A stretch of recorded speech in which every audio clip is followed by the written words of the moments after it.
Hello, classmates. I'd like to give you a brief synopsis of my learning contract project. This project deals with the politics of budgeting in that it talks about the intended purpose, misuse, and abuse of general improvement funds. General improvement funds in the state of Arkansas are funds that are basically surplus funds, and these surplus funds come from a collection of general taxes, which are on most goods and services. It comes from excise tax, which is on the sale of alcohol, tobacco, and gasoline, and some luxury items. Also included is are the deposits. The Arkansas State Department gets in large deposits, and the interest on these deposits are also included in those surplus funds. Um, in FY 2015, there was a surplus of $191.6 million, dollars, and in FY 2016, there was a surplus of $177.4 million. Dollars. These surplus funds are all put into the General Improvement Fund. Um, the Arkansas General Assembly, which is made up of 135 members, 35 Senate members, and 100 House members, um, at one point in time were using these funds for specific projects. Well, initially, how it started was the governor. Only the governor could use the general improvement funds. This was in the 90s, and he would specify which projects were approved to get these funds. Well, the General Assembly didn't like this practice very much, so they decided, because there was a Democratic ruled uh, legislature during that time, that they would take half of the GIF money, and the governor would take half of the GIF money, and they would do what they wanted, and he would do what he wanted with the funds.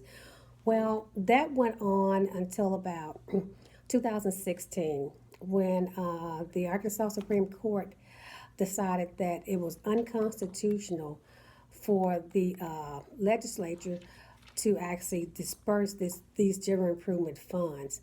Um, because what they said was it was considered to be local legislation, and local legislation violated the Constitution.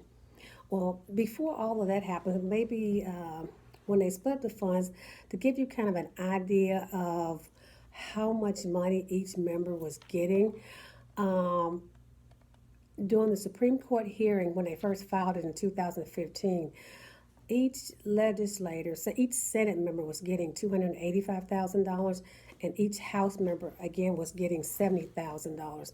Again, as I say, there are 35 Senate members and there are 100 House members. The GIF funds have really, really good benefits. They benefit small towns and local communities. It helps with their supplement their budget. It helps to supplement their budget. What they can do, general improvement funds. So the GIF is really, really, really good project, really good benefits for, like I said, for local communities.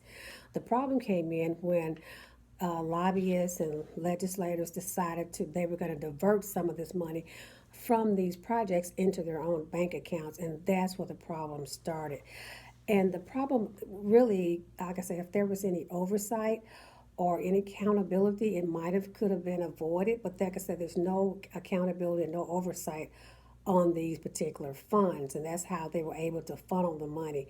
I mean, even though they were punished, there are some that are waiting to go, waiting for hearings. There are some that are waiting for sentencing. There are some that are already in prison who actually committed this crime of stealing these general improvement funds. However, the governor decided that he was no longer going to allocate any of this money, and that he thought maybe that might stop the problem, but I'm not really sure if that will stop the problem, because there again, it's all about accountability, and it's all about doing the right things. I mean, these small towns and municipalities, they really work with their budget and they try to make things happen in their communities. And without these funds, it may be a little difficult. And like I said, we all as taxpayers, when we pay our taxes, whether willingly or unwillingly, and we want the right thing to be done with these taxes. But like I said, it's political. There's nothing you can do really about political, because sometimes legislators are going to do what they want to do, regardless of what the law says. But as we know, budgeting, as we know from this class, budgeting is not an easy task. It's not an easy task, particularly if you're not familiar with how to allocate and how to budget and the way the appropriations work. And you really, so you need some help. You need some guidance. And, there are a lot of guidance for these guys in the legislature. They have budget analysts that will work with them. But sometimes they don't want the help because they want to do what they want to do. Again, that's the synopsis of my project, and I went into a little bit more detail in my written report, and I hope you enjoy it. Thank you.